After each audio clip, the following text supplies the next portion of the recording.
Hello, আমি বৃষ্টি আবারও এসে গেলাম একটা নতুন ব্লগ নিয়ে। তো সবাই কেমন আছো? আশা করি খুব ভালো। আমি কিন্তু খুবই ভালো আছি। ছেলেদের এক্সাম শেষ হতে না হতেই আমি আবারও বেরিয়ে পড়েছিলাম কোলাঘাটের উদ্দেশ্যে। কারণ ভাইয়ের বিয়েতে ওরা যে সমস্ত গিফটগুলো পেয়েছে আর সেই সঙ্গে ওদের বাড়ি থেকে তত্ত্বতেও যে সমস্ত জিনিস দেওয়া হয়েছে সেগুলো কিন্তু আজকেই খোলা হয়েছিল। আর তাই জন্য আমি চলে গিয়েছিলাম কোলাঘাটে। আর আজকে আমরা রাত্রিবেলা ওখানে স্টে করেছিলাম। তো দেখো, মার ভাই রান্নায় ব্যস্ত, আমি তারই মধ্যে গিয়ে একটু ভিডিও বানিয়ে নিয়েছিলাম। তারপর বাবার বাড়িতে গেলে মেয়েদের যা অবস্থা হয় আর কি, সারাদিন সবার সঙ্গে এত মেতে গিয়েছিলাম আর ভিডিও বানানোর সময় পাইনি। একদম রাত্রে বসে গিয়েছিলাম গিফট খুলতে, আর তখনই কিছুটা ভিডিও তোমাদের সঙ্গে শেয়ার করছি। আর হ্যাঁ, এখন আমি আর কিছু বলবো না, তবে ভিডিওটা পুরোটা দেখো, কারণ শেষে কিন্তু আমি অত্যন্ত গুরুত্বপূর্ণ কিছু কথা তোমাদের সঙ্গে শেয়ার করব। তো এখন চলো ভিডিওটা এনজয় করো। Thank you.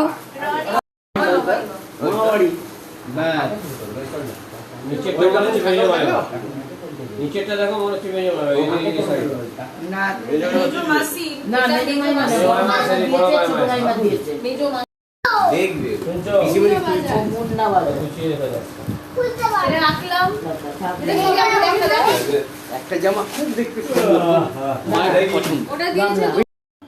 এই যেগুলো দেখছো এগুলো কিন্তু প্রায় রাত্রি 1টার সময় মা সেই সন্ধ্যে থাকতেই বলছিল তাড়াতাড়ি করে খাওয়া দাওয়া করে নেই, কারণ সকালবেলা আবার ভাই আর পিহুর অফিস আছে। সেটা বললে কি হয় বলো না, সবাই একসঙ্গে হলে আর তাড়াতাড়ি খেতে খেতে আমরা যখন খেতে বসেছি প্রায় 1 ঘন্টা ধরে গল্প করছি তো সেই ভিডিওটা আমি তোমাদের সঙ্গে কিছুটা শেয়ার করবো বলে তুলে রেখেছিলাম। কিন্তু যাই হোক, দুঃখের বিষয় আমি এখন ভিডিওটা খুঁজেই পাচ্ছি না। মেবি আমার ছেলেরা অন্য কিছু ডাউনলোড করতে গিয়ে উড়িয়ে দিয়েছে। সেটা কি সন্ধ্যেবেলা আবার মাসিমণির ছেলে আর বৌমা এসেছিল, তো একসঙ্গে সবাই মিলে খুব হই হই করে খাওয়া দাওয়া করেছি। ওরা রাত্রে আর থাকলো না, ব্যাক করে গেল। তারপর আমরা বসেছিলাম এই গিফট আনপ্যাকিং করতে। যদিও এত রাত্রি হয়ে গেলে আমাদের কোনো প্রবলেম ছিল না, কারণ আমরা তো নিশাচর, মানে আমার ফ্যামিলি, আমি, আমার বর, আমার 2 ছেলে, আমরা তো রোজই রাত্রি করে ঘুমাই। কিন্তু বাড়ির সবার অবস্থা ছিল দেখার মতো, এত লম্বা লম্বা সবাই হাই তুলতে থাকছিল। এই রে আবার বকতে শুরু করলাম। দেখো দেখো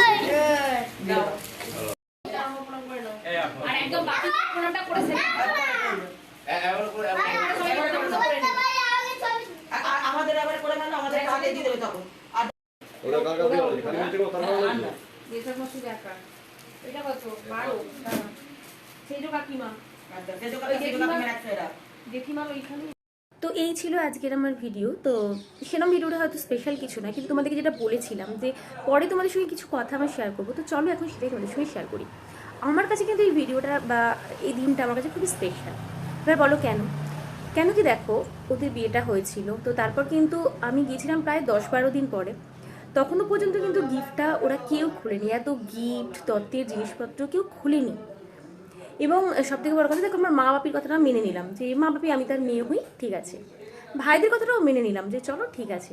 কিন্তু ভাইয়ের বউ, সে তো আমার নিজের কেউ নয়, রক্তের সম্পর্ক নেই, কিন্তু তার সত্ত্বেও ও বলেছিল না, দিদিভাই না এলে খোলা হবে না। ইভেন নতুন যে সদস্যটা, মানে ছোট ভাইয়ের যে বউ, ও বলেছিল যে না, দিদিভাই না এলে কোনো জিনিস খোলা হবে না। তাই এই যে ব্যাপারটা আমি ওদেরকে বারবার বলছিলাম যে দেখ, কবে আমার সময় হবে, কবে আমি যাব, আর তোরা কীভাবে, মানে আমি হয়তো থাকতেই পারতাম না, নতুন নতুন জিনিস এলে সেটা কখন খুলবো কখন দেখবো, আমি তো একদম মানে পারি না, কন্ট্রোল করতে পারি না। ওরাই অত দিন সমস্ত গিফটকে একটা ঘরের মধ্যে ঢুকিয়ে রেখে দিয়েছিল, ওদের ধৈর্যটা ভেবেই আমার মানে কি বলবো, মানে মনে হচ্ছে আমার পক্ষে তো সম্ভব সত্যি ছিল না, ওরা করেছে। মানে ভাবলে আমার খুব ভালো লাগছে যে ওদের কাছে কতটা আমি স্পেশাল, ওরা আমাকে কতটা ভালোবাসে, কতটা ওদের মনে জায়গা আছে আমাকে নিয়ে। তো তোমরা অনেকেই নিশ্চয়ই এটা জানো যে আমার কাছে সবথেকে বড় অ্যাচিভমেন্ট হলো ভালোবাসা। মানে আমি চাই আমাকে প্রত্যেকটা মানুষ ভীষণ ভালোবাসুক, আমিও সবাইকে ভীষণই ভালোবাসি, আর এটা চাই সবাই আমাকে খুব ভালোবাসুক। তো যখন এটা ফিল হয় না যে ওদের কাছে আমি এতটা স্পেশাল, সত্যি কথা বলতে ওরা তো আমার নিজের, বলো আমিও ওদের নিজের। বিয়ের পর অনেকে দেখি মানে মেয়েরা একটু পর হয়ে যায়, তাদের সেই কিরকম একটা দূরত্ব তৈরি হয়ে যায় বাবার বাড়ির সঙ্গে, তো সেই জিনিসটা কিন্তু নেই এখনো পর্যন্ত। সবাই মিলে আমাকে কিন্তু প্রচণ্ড ভালোবাসে আমার বাবার বাড়িতে, এই জিনিসটা আমার কাছে ভীষণ স্পেশাল। আমি স্পেশালি ওদের কাছে মানে কী বলবো, প্রচণ্ড গ্রেটফুল কি ওরা আমাকে এতটা ভালোবাসা দেয়। আমি এটাই চাইবো সারা জীবন ওরা এরকমই থাকুক, ওদের কাছ থেকে সারা জীবন আমি আর কিচ্ছু চাই না, এই ভালোবাসাটুকুই পাই যেরকম ওরা এখনও আছে। আর আমিও চাই ওদেরকে প্রচুর প্রচুর প্রচুর ভালোবাসতে। তো চলো আজকের মতো ভিডিওটা এতটাই, জাস্ট তোমাদের সঙ্গে কথাটা শেয়ার করলাম। সব কথা তো সবসময় কাছে গিয়ে বলা যায় না যে তোরা আমার কাছে খুব স্পেশাল, এরকম তো বলতে পারি না। তো এর মাধ্যমেই আমি ওদের কাছে এইটা মেসেজটা সেন্ড করলাম যে ওরা আমার কাছে ভীষণ ভীষণ ভীষণ প্রিয়। তো ভিডিওটা কেমন লাগলো অবশ্যই জানিও। আজকের মতো টাটা, ভালো লাগলে অবশ্যই একটা লাইক আর কমেন্ট করে দিও।